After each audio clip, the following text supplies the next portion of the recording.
शायद आप लोगों का सपना सच हो गया आज, और वो सपना आप लोगों के सामने है। मैं आप लोगों को बता देता हूं, राजस्थान से इसी 29 तारीख को आज 27 से 2 दिन बाद जयपुर के अंदर आरएलपी पार्टी प्लस अपने चंद्रशेखर आजाद भाई की पार्टी, दोनों पार्टी मिलके आरएलपी प्लस एएसपी लाखों आदमियों की रैली कर रही है। उस रैली में सबसे पहले तो आप सभी का न्योता है, आप सभी साथी ज्यादा से ज्यादा मात्रा माना, वहां एक बड़ा फैसला लिया जाएगा। और अब बात आती है हर्ष चिकारा के चुनाव लड़ने की। जो कहते थे हर्ष चिकारा न तय उड़े तय हनुमान तक वो लड़ना होगा चुनाव, इस मारे राजस्थान रहता है, इस मारे ये काम करे। एमएलए मेरे सामने, मैं आप लोगों को आज वास्तविकता बता देता हूं, इतनी छोटी ही चीज है, इतनी छोटी ही चीज। मैं एमएलए का चुनाव नहीं लड़ रहे, आप गलत अंदाजा लागे, आप हर्ष चिकारा को गलत पढ़ते हो। इतनी छोटी लड़ाई नहीं लड़ रहा मैं। आज आप लोगों को बता देता हूं लड़ाई क्या थी, क्या होगी। हाथी के दांत दिखाने के और होते, खाने के और सेम। मैं जिस चीज पे काम करता हूं वे चीजों तो लोगों के सपनों में भी नहीं हो सकती। मेरे जिन जिन आदमियों के साथ संपर्क है, अफसर, अधिकारी, नेता, मंत्रियों के साथ, वे बातें तो लोग सोच भी नहीं सकते। फर्क इतना मैंने कभी दिखावा नहीं किया। सबसे पहली बात अब आती है, राजस्थान के अंदर हमारा एक बड़ा भाई हनुमान बेनीवाल, और दूसरा हमारा बड़ा भाई है उत्तर प्रदेश से चंद्रशेखर रावण।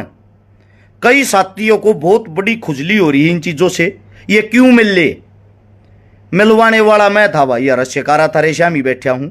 2 दिन तक राजस्थान था, 2 दिन तक सोए हो लिए। कल वो प्रेस कॉन्फ्रेंस हुई, दोनों भाई इकट्ठे आए। लोगा का खुजली होगी, किन लोगा को होगी? उन लोगा को होगी जो कांग्रेस का, बीजेपी का काख में जोड़ा टांगे अंड्या करते। उनका ये हो गया कि ये इकट्ठे हो गए, क्योंकि चंद्रशेखर वास्तविकता ये दलितों का मसीहा है, इसमें कोई शक नहीं। और हनुमान जी बेनीवाल किसान कमेरों का मसीहा है। और जब दोनों मसीहा प्लस मसीहा, यानी कि छोटू राम साहब के, भगत सिंह जी के, बाबा भीमराव अंबेडकर के, इनके आपस में चाहने वाले, इनकी विचारधारा पर चलने वाले एक हो गए, तो देश के अंदर तो उथल पुथल मच जाएगी। राजस्थान में 200 सीट हैं, और मैंने वादा किया चंद्रशेखर से, हनुमान भाई साहब से, दोनों से। एक वो वादा बताता हूं आज आप लोगों को। 200 सीट टोटल हैं, 100 सीट जिसकी आती है वो सरकार बना लेती है। अब सुनो गौर की बात, हर्ष चिकारा सिर्फ एक सीट से चुनाव लड़ सकता था, विधायकी का, वो कोई भी सीट हो ना। मेरे लिए कोई बड़ी बात विधायकी का चुनाव लड़ना। जब मैंने राजस्थान के अंदर क्या पता का आदमियों को तो टिकट दिलवा दी, मैं टिकट उनको दिलवा सकता हूं। रेल की, बस की टिकट की बात नहीं कर रहा, एमएलए की टिकट की बात कर रहा हूं, विधायकी की। तो मेरे हिसाब से वो टिकट मैं खुद भी ले सकता था। लेकिन अगर मैं एक सीट पर टिकट लेकर और नेताजी बनकर और वो सीट जीत लेता, उससे राजस्थान का क्या भला होता। मैंने कैंसल किया, दोनों भाइयों से मना किया, मैंने चुनाव नहीं लड़ना, मैंने चुनाव लड़वाने हैं लोग, ठीक है। मेरी जिम्मेदारी ली मैंने, दोनों भाइयों के बीच में बैठ के मैंने ये कसम खाई है, आपकी पार्टी की 10 विधानसभा मेरी जिम्मेदारी लाना। उन 10 विधानसभाओं से 10 विधायक बना के हर्ष चिकारा देगा, और वो जिम्मेदारी मेरी 29 तारीख को लगा दी जाएगी। आप लोगों के सामने वो चीजें चलेंगी, आप लोगों के सामने वो चीजें दिखाऊंगा, राजनीति होती क्या है।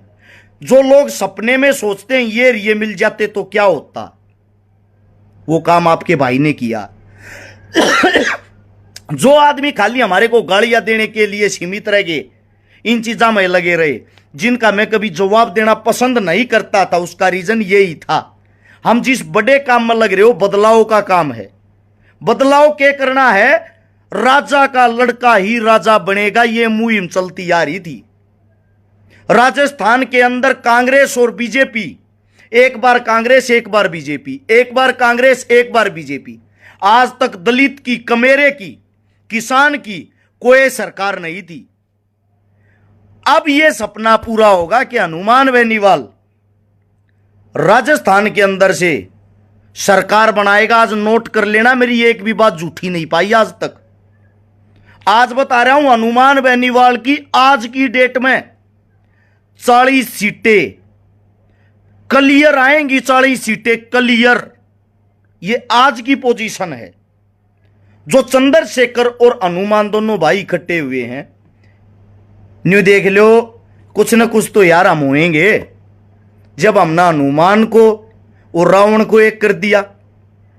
हनुमान और रावण तो हमेशा से एक दूसरे के विपक्षी रहे, विरोधी रहे हैं। अब कौन से हनुमान और रावण ना आप सोच रहे हो, वो सोच आप लोगों की है। अब बात आती है, हमने काम करना था किस चीज पे? शिक्षा पे, स्वास्थ्य पे, रोजगार पे।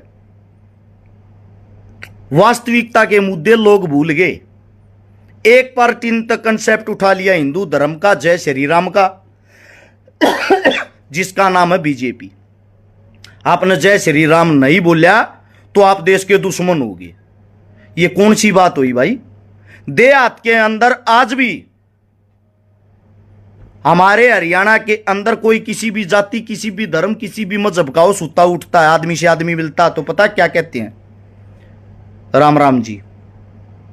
जो राम और राम है, जो आपका जय श्री राम, उसमें तो एक बार राम आवा है, राम राम में तो 2 बार राम आवा है।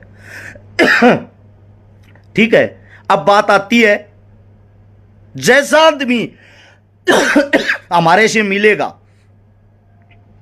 हम उसकी लैंग्वेज में ही उससे प्यार करेंगे। हमारे को सरदार मिलेगा तो हम बोलेंगे सत श्री अकाल पाजी। मौलवी मिलेगा, अस्सलाम वालेकुम भाईजान।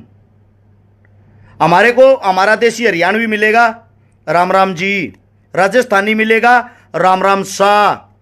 हमारा दलित भाई मिलेगा, जय भीम। कोई जय छोटू राम वाला, कोई जय भगत सिंह वाला। तो ये आदमियों की अपनी विचारधारा, अपनी सोच, अपनी तरफ से वो आपको प्रेजेंट कर रहे हैं कि हम इस विचारधारा से जुड़ रहे हैं। तो इसका मतलब ये नहीं है जय श्री राम बोलने वाला ही हिंदू है, बाकिया के पास सर्टिफिकेट नहीं है। अस्सलाम वालेकुम बोलने वाला ही पक्का मौलवी है, बाकी और कोई मौलवी नहीं है। ये आप लोगों की छोटी से छोटी तभी लो लेवल की सोच है। अब बात ये आती है भाई, हमने तो दोनों भाइयों को एक कर दिया। अब मैं मेरे राजस्थान से ये उम्मीद करता हूं आप इस जोड़ी को कितना प्यार प्रेम देके सुपर डुपर हिट बना सकते हो। इस जोड़ी के कंधों पर अकेली राजस्थान की जिम्मेदारी नहीं है, पूरे हिंदुस्तान की राजनीति यहीं से बदलेगी, इसी 2023 के चुनाव से।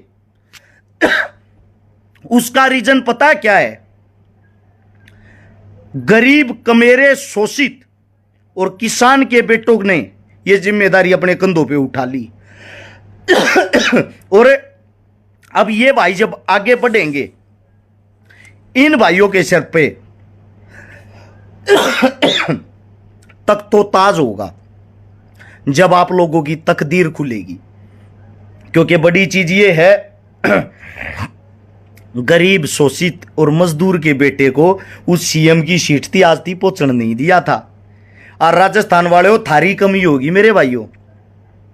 अगर अब भी तुम इन धर्म में, जातिवाद में फंस के और इन अपने भाइयों को नहीं जितवा पाए या कोई कमी रख दी, वो आप लोगों की कमी, हमारी नहीं। हमने आप लोगों के लिए दिन रात एक कर क्या करते रहेंगे। अब 1 महीना राजस्थान के चुनाव के अंदर ही रहूंगा मैं, और मैंने जो जिम्मेदारी उठाई है 10 सीट जीतने की, वो सीट जितवा के दूंगा, वादा करता हूं। ऐसा ही वादा हर एक भाई को करना पड़ेगा। और जो इन चीजों से सहमे हुए हैं, डरे हुए हैं दोनों दल, कांग्रेस और भाजपा वाले, वो तो आप लोगों की टांग खींचने की कोशिश करेंगे ही भाई। लेकिन ये देखो, हमारे भाई लो जैसे मजबूत हैं दोनों। दोनों का इतिहास चेक करना, जहां अड़गे वहां अड़गे। तबीयत खराब है, 2 दिन सोए हुए हो लिए। भाद्रा परसों रात को प्रोग्राम में था हनुमान जी के साथ, 6 बजे वहां से पहुंचा था जयपुर सुबह के टाइम। जयपुर में दोनों भाइयों के बीच था। शाम को दोनों भाइयों की मीटिंग हुई, उसके बाद दोनों भाइयों की मुलाकात हुई। डबे रहना भाई कितना धूल दाड़ ही आओ या जाती खासी उठा बार बार कड़े थे क्यों हो रहा, एक थी पंखे का हाथ मार दे। और वहां से आज सुबह 6 बजे पहुंचा हूं सोनीपत। जो साथी कहते हैं राजनीति में होगा छकारा, राजनीति नहीं करनी चाहिए, राजनीति में आ रहा हूं भाई। कैसे आते हैं? जब सीएम लेवल के लोगों को हम अपने भाईचारे के माध्यम से जोड़ने की ताकत रखते हैं, और राजनीति होती क्या है? दूसरी बात, राजनीति इतनी गंदी चीज नहीं है। राजनीति वालों ने जो गंद मचा रखा है, उस गंद को साफ करने के लिए उनके सामने खड़ा होना पड़ेगा। और जो कहते छकारा चुनाव लड़ेगा, छकारा की इतनी बड़ी खाज नहीं थी, या तुमने देख भी ली होगी। पिछले 6 साल से तुम आवाज लगा रहे हो छकारा चुनाव लड़ेगा, छकारा चुनाव लड़ेगा। यो 23 का राजस्थान का चुनाव आ गया और यो अब चला जाएगा 1 महीने में। मैं लड़ूंगा नहीं, मैं लड़वाऊंगा, क्योंकि राजस्थान मेरा बड़ा भाई, उसने मेरे को इतनी इज्जत मान सम्मान प्यार दिया, मेरा हक बनता है मैं उनके लिए खून पसीना धन दौलत जो मेरे पास हो वो सब कुछ बा दूं। अरे जातिवाद खत्म हो, धर्मवाद खत्म हो, मुद्दे की बात करा, काम की बात करा। कोई भी नेता आता है, माइक पकड़ता है, 5 करोड़ की टिकट लेता है, माइक पकड़ा जय श्री राम। अरे जय श्री राम तो देश का तो भला नहीं होता। दूसरी तरफ से फिर जो कांग्रेस वाले वो उनका विरोध करते हैं, एक जय श्री राम लगाएगा, दूसरा उसका विरोध करके दिखाएगा। उलझ गए वहीं, उससे आगे निकलते ही नहीं। इसीलिए आप सभी से मेरी हाथ जोड़ के एक विनती है, जयपुर के अंदर आरएलपी पार्टी का स्थापना दिवस 29 तारीख को, इसी 29 तारीख को ज्यादा से ज्यादा मात्रा में जितने जो भी साथी हैं सभी तक यह वीडियो पहुंचाना, ताकि सभी साथी एक्टिव हों, सभी साथी आप अपनी जिम्मेदारी समझे, भाई से भाई को जोड़ने का काम करे। जो टुच्ची राजनीति आपस में धर्म में लड़ाने की, लोगों को मिटवाने की, फुड़वाने की, उनसे सभी साथी दूर रहना। 1 महीने तक मैं राजस्थान के अंदर ही रहूंगा, जिस विधानसभा पर भी रहूंगा आप लोगों के सामने डिटेल डाल दूंगा। वहां के जितने जो भी साथी हैं वो उसी टाइम हमारे से मिलते रहना। और ये एक नया सूरज निकलेगा, आपको बता देता हूं। एएसपी प्लस जब आरएलपी मिलके एक नई दिशा और दशा बदलने की तैयारी में है, 100% आपको बता देता हूं। दोनों भाइयों के अभी 2023 में ही कर्मों में राजयोग है, वो राजयोग आपको अभी देखने को मिलेगा। और चंद्रशेखर भाई से बड़ा दिल मैं किसी का नहीं मान सकता, जिसने बड़े भाई साहब हनुमान बेनीवाल को ये कहा आप हमारे बड़े भाई हो और राजस्थान के सीएम आप होगे और हम आपके पीछे होंगे, हम आपको सीएम बना के देंगे। ये होता है एक बड़े भाई का छोटे भाई के प्रति प्रेम। तो अब एक होने की बात आ गई, एक होने का समय आ गया। इन नेता मंत्रियों के भाषण ने सुनते सुनते तुमने 70 साल बीत चुके हैं। ये तो अपना खेल खेल रहे, एक बार वो इन चीजों से काम नहीं चलता।